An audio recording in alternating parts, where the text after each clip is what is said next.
Numbers chapter 11. Now the people complained about their hardships in the hearing of the Lord. And when he heard them, his anger was aroused. Then fire from the Lord burned among them and consumed some of the outskirts of the camp. When the people cried out to Moses, he prayed to the Lord, and the fire died down. So that place was called Taberah, because fire from the Lord had burned among them. The rabble with them began to crave other food. And again the Israelites started wailing and said, "If only we had meat to eat. We remember the fish we ate in Egypt at no cost, also the cucumbers, melons, leeks, onions, and garlic. But now we have lost our appetite. We never see anything but this manna." The manna was like coriander seed and looked like resin. The people went around gathering it and then ground it in a hand mill or crushed it in a mortar. They cooked it in a pot or made it into loaves, and it tasted like something made with olive oil. When the dew settled on the camp at night, the manna also came down. Moses heard the people of every family wailing at the entrance to their tents. The Lord became exceedingly angry, and Moses was troubled. He asked the Lord, "Why have you brought this trouble on your servant? What have I done to displease you, that you put the burden of all these people on me? Did I conceive all these people? Did I give them birth? Why do you tell me to carry them in my arms as a nurse carries an infant to the land you promised on oath to their ancestors? Where can I get meat for all these people? They keep wailing to me, 'Give us meat to eat.' I cannot carry all these people by myself. The burden is too heavy for me. If this is how you are going to treat me, please go ahead and kill me right now, if I have found favor in your eyes, and do not let me face my own ruin." The Lord said to Moses, "Bring me 70 of Israel's elders who are known to you as leaders and officials among the people. Make them come to the tent of meeting, that they may stand there with you. I will come down and speak with you there, and I will take some of the power of the Spirit that is on you and put it on them. They will share the burden of the people with you, so that you will not have to carry it alone. Tell the people, 'Consecrate yourselves in preparation for tomorrow, when you will eat meat.' The Lord heard you when you wailed, 'If only we had meat to eat. We were better off in Egypt.' Now the Lord will give you meat, and you will eat it. You will not eat it for just 1 day or 2 days or 5, 10, or 20 days, but for a whole month, until it comes out of your nostrils and you loathe it, because you have rejected the Lord who is among you, and have wailed before him, saying, 'Why did we ever leave Egypt?'" But Moses said, "Here I am among 600,000 men on foot, and you say, 'I will give them meat to eat for a whole month?' Would they have enough if flocks and herds were slaughtered for them? Would they have enough if all the fish in the sea were caught for them?" The Lord answered Moses, "Is the Lord's arm too short? Now you will see whether or not what I say will come true for you." So Moses went out and told the people what the Lord had said. He brought together 70 of their elders and made them stand round the tent. Then the Lord came down in the cloud and spoke with him, and he took some of the power of the Spirit that was on him and put it on the 70 elders. When the Spirit rested on them, they prophesied, but did not do so again. However, 2 men, whose names were Eldad and Medad, had remained in the camp.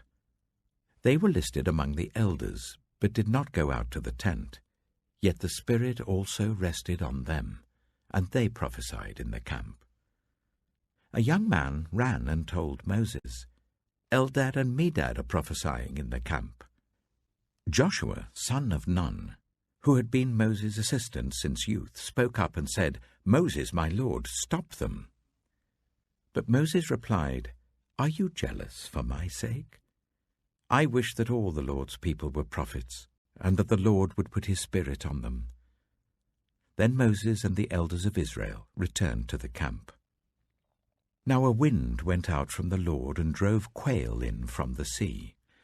It scattered them up to 2 cubits deep all round the camp, as far as a day's walk in any direction.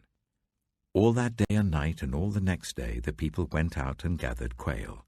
No one gathered less than 10 homers. Then they spread them out all around the camp.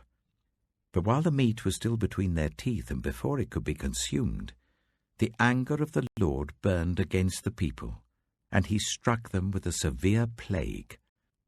Therefore the place was named Kibroth Hattaavah, because there they buried the people who had craved other food. From Kibroth Hattaavah the people travelled to Hazeroth and stayed there.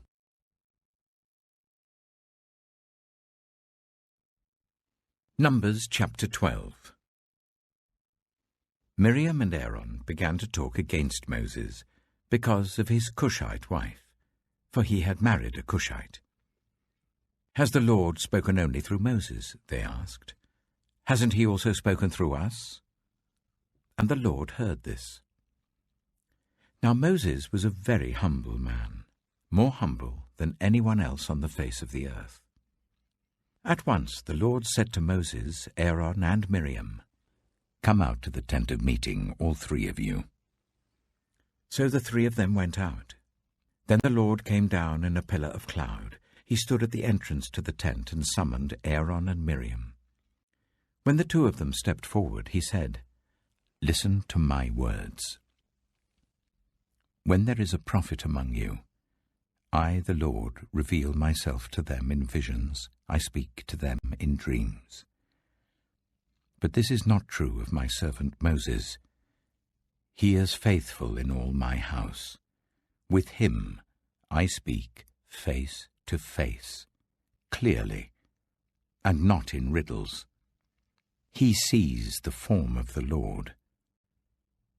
Why then were you not afraid to speak against my servant Moses?" The anger of the Lord burned against them, and he left them. When the cloud lifted from above the tent, Miriam's skin was leprous. It became as white as snow. Aaron turned towards her and saw that she had a defiling skin disease, and he said to Moses, "Please, my lord, I ask you not to hold against us the sin we have so foolishly committed. Do not let her be like a stillborn infant coming from its mother's womb, with its flesh half eaten away." So Moses cried out to the Lord, "Please, God, heal her." The Lord replied to Moses, "If her father had spat in her face, would she not have been in disgrace for 7 days? Confine her outside the camp for 7 days. After that, she can be brought back." So Miriam was confined outside the camp for 7 days, and the people did not move on till she was brought back. After that, the people left Hazeroth and camped in the desert of Paran.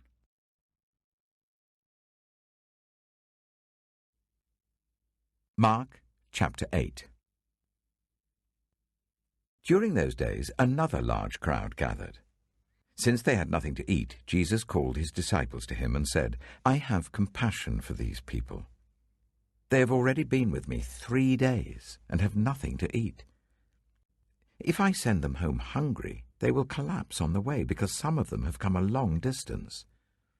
His disciples answered, "But where in this remote place can anyone get enough bread to feed them?" "How many loaves do you have?" Jesus asked. 7, they replied. He told the crowd to sit down on the ground. When he had taken the 7 loaves and given thanks, he broke them and gave them to his disciples to distribute to the people, and they did so. They had a few small fish as well. He gave thanks for them also, and told the disciples to distribute them. The people ate and were satisfied. Afterwards the disciples picked up 7 basketfuls of broken pieces that were left over. About 4,000 were present. After he had sent them away, he got into the boat with his disciples and went to the region of Dalmanutha. The Pharisees came and began to question Jesus. To test him, they asked him for a sign from heaven. He sighed deeply and said, "Why does this generation ask for a sign? Truly I tell you, no sign will be given to it." Then he left them, got back into the boat, and crossed to the other side. The disciples had forgotten to bring bread, except for one loaf they had with them in the boat. "Be careful," Jesus warned them. "Watch out for the yeast of the Pharisees and that of Herod." They discussed this with one another and said, "It is because we have no bread." Aware of their discussion, Jesus asked them, "Why are you talking about having no bread? Do you still not see or understand? Are your hearts hardened? Do you have eyes but fail to see, and ears but fail to hear? And don't you remember, when I broke the 5 loaves for the 5,000, how many basketfuls of pieces did you pick up?" 12, they replied. "And when I broke the 7 loaves for the 4,000, how many basketfuls of pieces did you pick up?" They answered, 7. He said to them, "Do you still not understand?" They came to Bethsaida, and some people brought a blind man and begged Jesus to touch him. He took the blind man by the hand and led him outside the village. When he had spat on the man's eyes and put his hands on him, Jesus asked, "Do you see anything?" He looked up and said, "I see people. They look like trees walking around." Once more Jesus put his hands on the man's eyes. Then his eyes were opened, his sight was restored, and he saw everything clearly. Jesus sent him home, saying, "Don't even go into the village."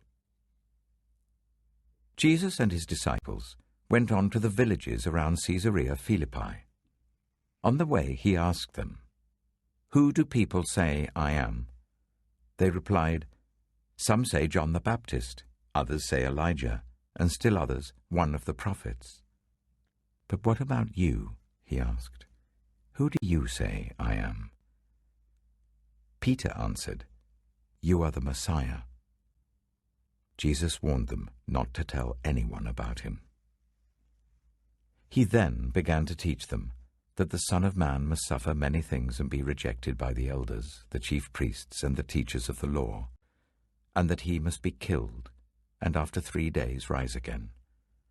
He spoke plainly about this, and Peter took him aside and began to rebuke him. But when Jesus turned and looked at his disciples, he rebuked Peter. "Get behind me, Satan," he said. "You do not have in mind the concerns of God, but merely human concerns."